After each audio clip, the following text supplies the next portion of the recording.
Então, num arrobo de criatividade, em algum momento aqui do canal, eu inventei o Azazel. Para o necromante não ficar sozinho na tenda, e eu produzir algum diálogo criativo com um outro personagem, porque o necromante é um personagem, eu criei o Azazel, o bode Azazel. Ele serve café para o pessoal aqui na tenda, mordisca e chifra o pessoal quando o pessoal não dá like, não comenta, não compartilha, não se inscreve. E isso gerou um interesse no tema do Azazel na Bíblia hebraica. E aí, então, há inúmeros pedidos para eu discutir a respeito do bode Azazel. É um tema muito difícil, muito delicado. A ocorrência da palavra Azazel na Bíblia, a despeito de serem 4 ocorrências, é um único texto, Levítico 16, de modo que é extremamente difícil saber com alguma segurança o que significa. Eu, então, vou conversar com vocês sobre o que é que a literatura diz a respeito de Azazel. Não vou aprofundar. Alguém quiser aprofundar, procure os artigos que tratam disso com profundidade. Eu vou fazer referência aos exercícios de tentativa de interpretação, mas não vou descer ao porão dos detalhes, não. E depois eu vou dizer o que eu penso dessa situação toda. E aí o que eu penso dessa situação toda leva à marca do necromante, que só expõe alguma questão se ele tiver algo de diferente para dizer sobre o caso, e é o caso. Eu tenho uma posição diferente do que eu já li sobre Azazel. Eu vou começar dizendo que quando eu defendi a minha dissertação de mestrado sobre a serpente de bronze, Nerustan, há uma live no canal Caminhos do Imaginário, do Cláudio Bersot, que trata sobre isso. Então, eu vou me excusar de descer aos comentários aqui. Eu fiz uma observação, em determinado momento da nota de rodapé, com relação a um comentário que o Milton Schwantz havia feito sobre a única passagem em que o fogo no Antigo Testamento não era de castigo, era purificador. E como eu tive o prazer de ter o Milton Schwantz na minha banca de mestrado, analisando a minha dissertação, que foi uma experiência maravilhosa, eu registro aqui, ele registrou a referência, porque ele dizia que o texto que eu estava citando, como sendo referido ao grupo portador do culto da serpente de bronze, que era uma divindade da cura relacionado aos metalúrgicos, ele disse que não tinha explicação para aquilo. Era o único caso na Bíblia em que o fogo não era de condenação, mas era purificador. E na minha dissertação de mestrado eu expliquei. E eu fiquei muito contente e feliz por isso, porque um exegeta sem recursos internacionais conseguiu intuir o que Milton Schwantz já tinha registrado como uma lacuna na pesquisa internacional. Não houve nenhuma repercussão quanto a isso, mas de qualquer forma eu fiquei satisfeito. Eu acho que aqui pode acontecer a mesma coisa. Eu tenho uma abordagem de acesso a esse texto, Levítico 16, que talvez possa ajudar a comunidade internacional. Não sei se permanecerá, como em todos os demais casos que eu já publiquei, o silêncio eterno sobre isso, mas eu arriscarei. E também, diferente de todos os conteúdos que eu já trabalhei aqui na Bíblia, eu já publiquei artigos.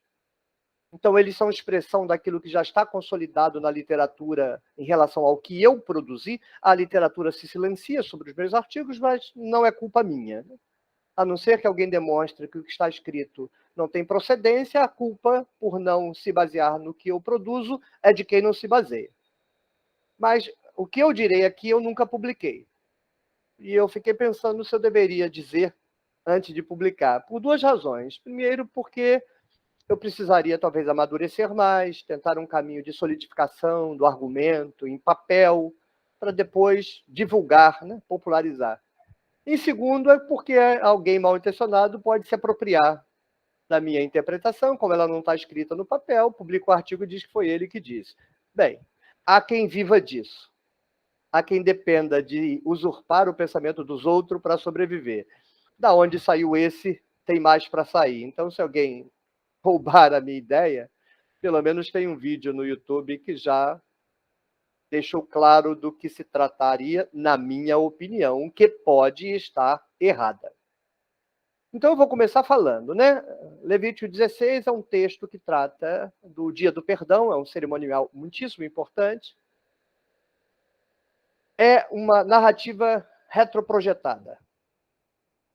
Significa que ela é pós-exílica, ela foi escrita depois do século V e está escrita como algo que aconteceu, se nós historicizarmos a narrativa, por volta do século XIII. Ou seja, a narrativa em si, se tomada como descrição histórica, é ficção, nada além de ficção. Ponto. Você tem toda a liberdade de tratar a narrativa como queira, mas qualquer texto que eu pegue que trate esse tipo de narrativa como histórico, eu paro de ler o artigo no mesmo momento. Sequer eu continuo a ler o texto. Me interessam aqueles que sabem, porque isso é fato, que se trata de uma retroprojeção e pretendem explicar por que essa retroprojeção está feita. Caminhando entre uma lucidez de retroprojeção, um silêncio completo e tratando como descrição de tradições históricas, há pelo menos 5 principais explicações para o Azazel. Porque na literatura, não, eu digo em Levítico 16, não está claro que Azazel é o bode. Numa das interpretações é o bode, mas eu dei o nome de Azazel ao bodezinho, ao meu bode, simplesmente por uma questão de brincadeira, porque no texto fala do bode, o bode para Azazel. Então, no meu canal, o Azazel é o bodezinho. Mas na literatura, em Levítico 16, isso não está decidido. A primeira interpretação diz que Azazel é um lugar afastado. Então, um bode é para Yahvé e o outro é para Azazel. E aí, Azazel seria uma referência a um lugar para onde se levaria o bode. Então, quem acha que Azazel é o nome de um lugar para onde o bode vai ser levado, está contemplado na literatura. A outra interpretação é que Azazel se refere a um demônio. Então, um bode é sacrificado para Yahvé e o outro vai vivo para um demônio. Bem, o problema é você conceber a existência de um demônio no sentido do demônio judaico pós-exílico no período pré-exílico. É retroprojeção descarada. No período pré-exílico bíblico, não há demônio no sentido de entidades mais. As entidades celestes são todas amorais. São boas e más ao mesmo tempo. Então você não vai ter um demônio que é mau. Isso não existe. Isso é uma invenção do zoroastrismo, que vai dividir os seres celestes em 2 grupos, os bonzinhos e os mauzinhos. Aí você inventa um ser celeste exclusivamente mau. No período pré-exílico, isso não existe. Yahvé é bom e mal, Baal é bom e mal, Asherá é boa e má, Nehushtan é boa e má. Ou seja, qualquer ser celeste no período pré-exílico é ambíguo, como os orixás do candomblé. São ambíguos. É uma religião pré-zoroastriana. Toda religião pré-zoroastriana. E você usa o pré-zoroastriana considerando as religiões que no seu desenvolvimento terão algum contato com o zoroastrismo. Porque há outras religiões que são simplesmente não zoroastrianas e jamais terão contato com o zoroastrismo. Mas as religiões pré-zoroastrianas não tinham qualquer distinção moral aplicada aos seres celestes. Eles eram soberanos. Logo, me parece uma retroprojeção interpretar que é um demônio que precisa ser satisfeito. Se for uma divindade, ok. deixo sobre a mesa. Não vou caminhar com essa teoria, não. Mas ficará sobre a mesa. Se for um demônio, eu sequer mantenho na minha mesa de trabalho. Mas pressupor duas divindades, então, Yahvé, o sangue derramado, e Azazel, outra divindade que será contemplada com bode vivo, deixa sobre a mesa igual outro lugar. Não apostarei nessas hipóteses, mas elas têm algum direito de ser pelo menos analisadas. Outra hipótese é a hipótese de que se trata do próprio bode. O Azazel é o próprio bode. Então, um bode para Azazel. É um pouco confuso, não é um pouco confuso? Muito confuso, porque um bode vai para Yahvé e o outro bode vai para Azazel, que é o próprio bode. Não me parece muito segura, me parece muito frágil. Um papagaio não andaria assim na gaiola. Na gaiola, o papagaio prende o bico para depois dar o passo. E quando ele prende o pé, aí ele troca o bico de lugar. Ou seja, o papagaio não vai dar passo em falso. Mas essa teoria aí, vou deixar sobre a mesa, assim, para a pessoa que defende a hipótese ficar satisfeita. Mas vai para o fim da fila. A quarta hipótese é de que é um conceito teológico. O bode é para a separação, alguma coisa assim. Ou seja, um vai para o sacrifício e o outro vai para a separação completa da comunidade, né? Tirar completamente o pecado da comunidade. Mas você não descreve o movimento que o bode faz, né? Não descreve o movimento que o bode faz. Então, o que isso significaria? E, finalmente, a quinta interpretação diz que é o próprio Yahvé. Um vai para Yahvé e o outro vai para Azazel, que é o próprio Yahvé. Ok. É uma teoria, né? Ela equivale mais ou menos àquela teoria de que eu estou transformando para ajudar a pessoa. Achei a pessoa um pouco desinformada. Não, demônio não dá. Demônio no período pré-exílico não dá. Mas uma divindade, vai lá. Tudo bem. Tipo a lenda que pode estar por trás da batalha de Jacó com o anjo no Val do Jaboque, né? Os fenomenólogos dizem que aquilo é uma entidade, é uma tradição a respeito de uma entidade do rio. E é uma entidade nesses termos. Ela não é boa, não é má, é soberana e age da forma como quer. Pensar uma entidade nesses termos me parece uma proposta com direito de estar sobre a mesa. Dizer que é o próprio Yahvé, eu não consideraria. Mas deixa aí sobre a mesa. Bem, então vamos fazer o seguinte, traz o bode também, né? Deixa todas as hipóteses sobre a mesa. Ou é um lugar, ou é um demônio, ou é o próprio bode, ou é um conceito teológico qualquer, ou é o próprio Yahvé. Bem, nenhuma dessas teorias se sustenta sozinha. Qualquer um que te dizer assim, não, Azazel é isso, está inventando e chutando, porque ninguém sabe absolutamente nada sobre isso. Essas 5 teorias não passam de teorias da literatura especializada, dos grandes especialistas. Então, você vai juntar 200 artigos. Esses 200 artigos vão ser encaixados numa dessas 5 posições, com uma maior ou menor variação, mas é disso que se trata. Se eu me convenço delas, não, de nenhuma delas. Tem uma delas que talvez se aproxime da ideia do texto, mas não da identificação de Azazel. Porque você diz que o bode vai ser levado para Azazel, e Azazel é um lugar. Mas no versículo seguinte, vai dizer que você leva o bode para Azazel no deserto. Então, já tem a palavra deserto lá. Então, como eu resolverei esse problema na organização da minha cabeça? E se eu fosse escrever hoje um artigo sobre isso, hoje eu não pararia para escrever um artigo sobre isso, e só estou fazendo esta comunicação por conta do querido bode Azazel, o guardião da minha tenda. resolverei da seguinte forma. Primeiro aspecto.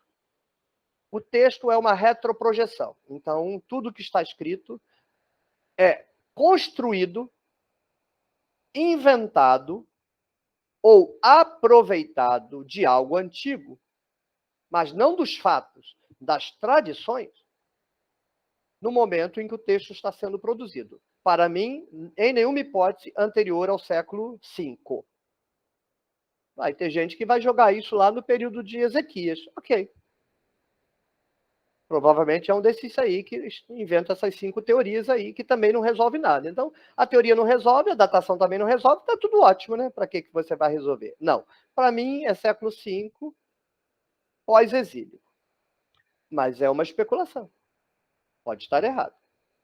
Mas é uma especulação que está em conformidade com tudo o que eu tenho dito aqui no canal. Não é um Deus ex machina. Eu não estou tirando uma carta da manga para inventar uma solução. Essa solução que eu estou dando está em conformidade com o conjunto dos meus pronunciamentos aqui no canal. Então, pronto, é uma retroprojeção. Como retroprojeção, o texto não se refere a passado, esquece, o texto se refere ao presente. De novo, em conformidade com tudo que eu tenho dito. O único mundo para onde a narrativa nos leva é o mundo do autor. Então, você não vai aprender nada sobre o suposto mitológico período em que tem uma coisa inventada chamada tenda da congregação, que é mito puro. Nunca existiu tenda da congregação caminhando pelo deserto, com sacerdote, tudo isso é mitologia. Então, você precisa ultrapassar a mitologia para entender o significado dela no momento em que ela está sendo escrita. Qual é a função disso em relação à comunidade de destino desse texto? Segundo, o sacrifício pós-exílico é uma invenção do Templo de Jerusalém. Logo, ainda que haja tradição nesse texto, a tradição em nenhuma hipótese, na minha opinião, se refere ao sacrifício substitutivo do bode sacrificado para Yahvé. É invenção. Total invenção. O que sobra da narrativa? O que pode ser tradição anterior? O bode Azazel. Não há, na Bíblia hebraica, nenhuma outra tradição de um pecado lançado sobre um bicho e levado para o deserto, porque é disso que se trata. Preste atenção nisso, porque isto é importante. Na narrativa, e eu não estou dizendo do passado, na narrativa, o pecado da comunidade é invocado sobre o animal, e esse animal, então, é levado para Azazel, e depois está especificado no deserto. O que isso pode significar? Bem, toda a narrativa é operada por Arão. Na circunstância da organização do Templo de Jerusalém, o sumo sacerdote representa, ou é melhor, é representado por Moisés, e toda a categoria secundária de sacerdotes, os levitas incorporados, etc., são representados por Arão. Olhem, por exemplo, Números 12, e eu fiz um vídeo aqui sobre isso, narrativas mítico-literárias. A função de Moisés na Torá é representar como retroprojeção as faculdades e as tarefas e o poder e a responsabilidade de Moisés. A Arão cabe representar os levitas, os sacerdotes de segundo plano. Alguns dizem que se trata da distinção entre o sacerdote de Jerusalém e o sacerdote de Samaria, que sobrevive na tradição de Judá. Que seja, é um sacerdócio de segunda classe, que terá as funções secundárias do Templo de Jerusalém sob o controle do sumo sacerdote. E esses levitas, eles eram sacerdotes populares. Eles tinham as suas tradições, eles tinham as suas práticas, eles tinham os seus ritos, eles tinham as suas doutrinas. Eu acho que a tradição do bode Azazel, que não se derrama sangue, não é sacrifício de expiação, é um ritual muito específico, é uma tradição antiga dos sacerdotes populares. Um rito de purificação. Purificação dos sacerdotes populares. Qual é o significado disso? É agora que vai a minha segunda contribuição, eu acho, porque já dizer que é uma tradição dos sacerdotes populares já é uma contribuição. Para mim, o significado está relacionado ao mesmo significado do rito do batismo. Se você vai para Gênesis 1, 2, que todo mundo lê pelo sentido grego ou então pela mitologia cristã, mas se você tiver dúvida do que eu estou falando, olhe a série, a Bíblia toda, verso a verso, e vai lá, Gênesis 1, Gênesis 2, 2a e 2b.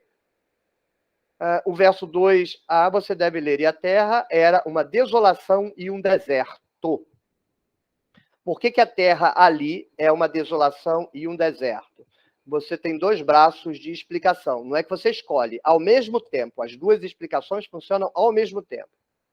Há a explicação prosaica, do sentido geopolítico da narrativa, e a explicação cosmogônica, que é a explicação mágica da narrativa. Em sentido geopolítico, a terra, ou seja, Judá, está um deserto e uma desolação, não sem forma e vazia, que é erro de tradução, porque Jerusalém foi destruída. Ela foi destruída, então ela é um deserto.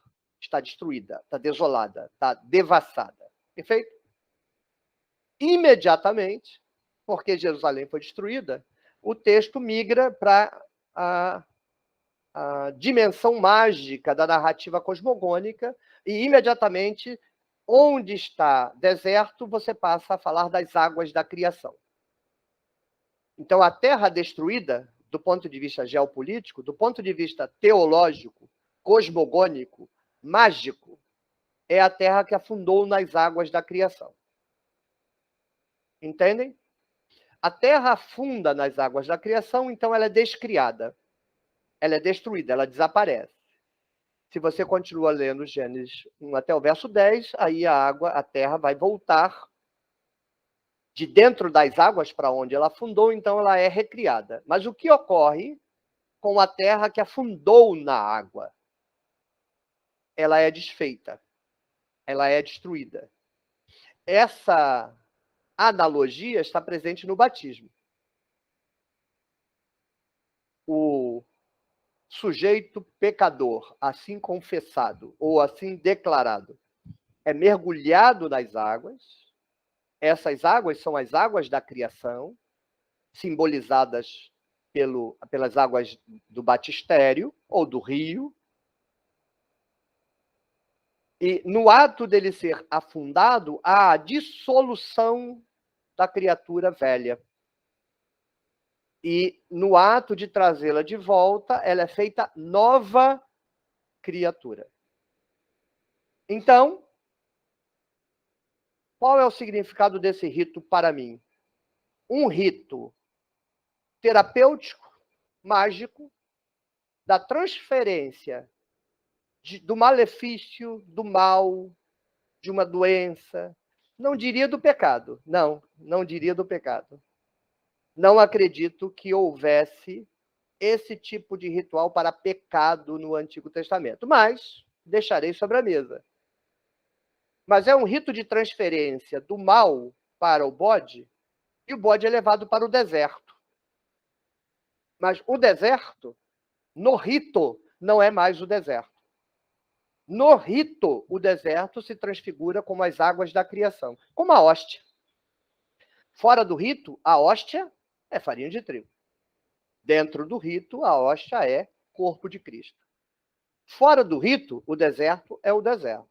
Dentro do rito, o levita, o sacerdote, antes da sua cooptação pelos maléficos sacerdotes do templo de Jerusalém, o levita, levando esse bode para o deserto, ele está levando para as águas da criação, para que se afundem nas águas da criação os pecados, ou a doença, ou o mal-olhado, ou qualquer problema daquela pessoa, cidade ou família. Isso lembra um outro dito da profecia. Porque Deus pega os nossos pecados, lança-os no fundo do mar e não se lembra mais deles. Fundo do mar, querido? Que fundo do mar? Uma referência ao rito antropopaico, de você transferir a doença, o mal, a culpa, o pecado, seja lá o que for, vai depender do período em que isso está sendo feito. E, por um rito, você lança no fundo do mar. Esse texto de que Deus pega os nossos pecados, lança no fundo do mar e não se lembra mais deles, não tem analogia com o sacrifício do animal. O animal não está sendo lançado no fundo do mar.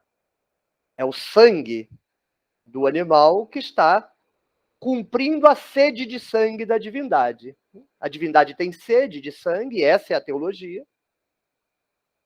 Sem derramamento de sangue não há perdão de pecados, Paulo está correto com isso. Há uma exceção em Levítico, mas a exceção. Né? O pobre de Maré de Si, que não tem onde cair morto, é um indigente, ele pode substituir o derramamento de sangue por cereal. Mas isso é a exceção da exceção. Né? Mesmo Maria e Jesus tiveram que matar a rolinha, e olha que era uma família pobre. Era pobre, mas não era indigente. Então não tem desculpa, derramamento de sangue. Mas nesse texto profético, não. Deus pega os nossos pecados e lança-os no fundo do mar, e não se lembra mais deles. Coloque isso no chão da fábrica. Para de ficar lendo a Bíblia no mundo das ideias. Isso é o mito. Onde está o rito? Qual é o rito que equivale a, teologicamente, Deus pegar o pecado da pessoa, ou a doença, ou o olho gordo, o que quer que seja, e jogar no fundo do mar? Para mim, é o Azazel. O Azazel não é o bode, o Azazel não é lugar. O Azazel é o nome do rito, né? E aí eu acharia que aquele conceito abstrato tem um significado abstrato, ou seja, o bode para a separação. Ali já há uma transformação do rito, eu falo daqui a pouco, mas da separação daquele mal instalado na cidade da comunidade, levando-o para o deserto. Mas ali é uma orientação para o oficiante do rito. Para onde que ele tem que levar? Para o deserto. Agora, o que é o deserto? As águas da criação, onde aquele bode e aquele animal, em termos rituais, serão afundados nas águas da criação. Na verdade, ele é deixado lá no deserto. Essa é a explicação que eu daria. Eu só diria que ele ficou presente porque deveria ser um rito muito importante para a população. Me parece que o Templo de Jerusalém aceitou negociar a manutenção dessa tradição e a incorporou ao ritual do Yom Kippur.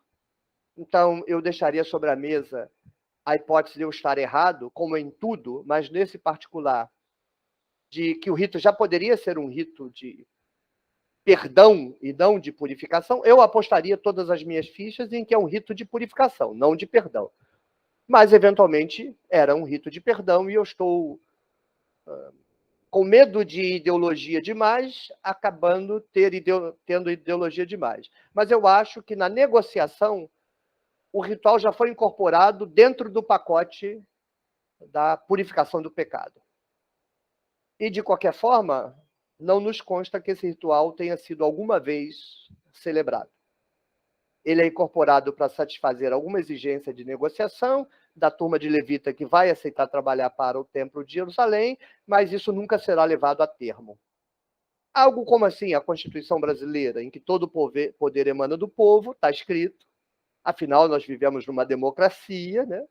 É hipocrisia, mas nós vivemos numa democracia, então você escreve lá que todo poder emana do povo e a grandíssima parcela do povo morra de fome, viva nas ruas, que está tudo bem. Ou ainda a gente poderia considerar Levítico 15, já que a gente está falando de Levítico 18. Pode estar escrito uma coisa que ninguém vai pôr em prática? Claro que pode, né? Por exemplo, no Novo Testamento. Vende tudo que tem, dá aos pobres. Alguém me mostraria um pregador da santa palavra de Deus, preocupadíssimo com a pureza e a santidade e a verdade divina, preocupado com a Bíblia inerrante, que não se contradiz? Você já viu alguns deles vender tudo que tem e dar aos pobres? Não, né? Ou seja, não me encha o saco. Você tem Levítico 15, aquela passagem que, de um lado, fala do fluxo genital masculino, doença venérea e sêmen, e do outro lado, a doença venérea da mulher e a menstruação, que foi tudo pintado de vermelho para virar menstruação e disfunção menstrual. alguma vez na Bíblia interditou algum homem ao serviço religioso porque ele ejacula? Mas está escrito, né? Está escrito ou não está? Tu lê Bíblia? Não. Pela empáfia com que às vezes você se dirige a mim, eu acho que você leu 309 vezes a Bíblia. Se você leu, está lá escrito. Quando o homem ejacula, é imundo. Você já perguntou ao seu pastor, quando ele pregou de noite, se ele fez sexo, se ele ejaculou? Mas teve uma igreja no Rio de Janeiro, quem conta isso é uma teóloga, não vou dar o nome dela, porque ela não me autorizou a contar a história, mas é uma teóloga feminista brasileira, muitíssimo famosa, e assumiu o pastorado no Rio de Janeiro, e no dia da posse, o então pastor dividiu a celebração da ceia com ela, e ela então foi servir a ceia para os membros da igreja, e as pessoas não pegavam nem um pão nem um cálice. Pegava do pastor e não pegava dela. Pegou uma senhora que tinha problemas mentais e algumas crianças. Segundo ela própria me contou. E ela ficou muito encasquetada com aquilo, falou com o pastor, falou, não liga não, os loucos e as crianças pegaram, é o que importa, brincou com ela. Mas nos 3 meses seguintes, quando ela celebrava a ceia, o fenômeno se repetia, pegava dos diáconos, mas não pegava dela. Aí ela chamou as mulheres e conversou. Elas disseram que a igreja não pegava porque não sabia se ela estava menstruada. Mas alguma vez essa igreja se preocupou se o pastor tinha ejaculado? Está dormindo, ejaculou. Acontece, mesmo com casados. Ou então fez sexo com a esposa. O mesmo texto diz, não, fez sexo, está imundo, não pode. Mas então por que a menstruação é imune? É porque está escrito na Bíblia, não significa absolutamente nada. As gralhas grasnam, os camelos blateram, os ratos guincham. Mas Bíblia não significa nada para ninguém. É versículo escolhido. O cara escolhe o versículo e aquilo ele mata e morre. Agora aquele outro ele torce para ninguém nem lembrar daquilo. Não leva a sério. Não leva a sério gente que bate na Bíblia. Eu amo este livro, vá com a sua hipocrisia para o quinto dos infernos. Então, eu acho que o texto entrou, Azazel sobreviveu, mas o rito nunca foi celebrado. Não tem como saber, né? Eventualmente, quem sabe, aqueles levitas que foram incorporados, antes de morrer, ainda celebraram, né? Mas nunca mais. Morreu, acabou. Agora, se você for no YouTube, e você botar a palavra caparote com K, K-A-P-O-K-P-A, né? Caparote. K-A-P-A-R-O-T, caparote. Você vai ver essa festa, essa cerimônia de Levítico 16 sendo celebrada, com galinha, né? Então, se os judeus ortodoxos continuam matando galinha até hoje, roda sobre a cabeça da pessoa, para perdoar, para que Hashem perdoe os pecados dela no sangue da galinha, por que não faz o rito de Azazel? Porque, para mim, ele entrou, mas não para ser cumprido. Entrou só para inglês ver. É como a Bíblia na igreja, né? Está ali só para inglês ver. Porque entender mesmo, quem? É a minha hipótese de trabalho. Não quero aqui dizer que eu esteja certo. Mas como eu sempre brinco nos meus vídeos, e brincarei aqui também, se não é verdade, é bem inventado, não é não? E disse não ficou bem explicadinho, bonitinho, hein? Fala aí. Vai um café aí? Tchau.